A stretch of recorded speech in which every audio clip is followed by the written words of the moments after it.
অস্ট্রেলিয়ার কাছে বড় হারে হতাশ সমর্থকেরা। লিটন সাকিবদের ধীর গতির ব্যাটিং অ্যাপ্রোচের কারণেই এমন দুর্দশা বলে মনে করেন তারা।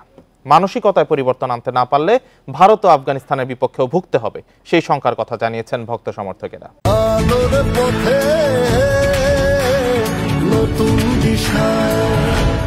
ভাবেই তারা আউট হয়েছিল এবং আমরা যে টার্গেট করার মতো যে লড়াই একটা স্কোর দেওয়া দরকার ছিল সেটা আমরা করতে পারিনি।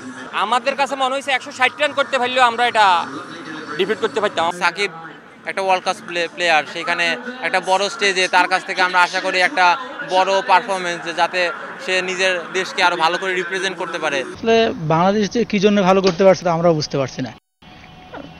সাকিব মাহমুদুল্লাহ তো অনেক এক্সপিরিয়েন্স প্লেয়ার, এদের আরো ভালো করা উচিত।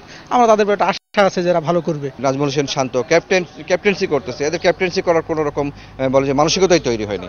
সে কারণে এদের টপ অর্ডারে খেলানোর কোনো যুক্তিযুক্ত কোনো কারণ আছে বলে মনে করি না।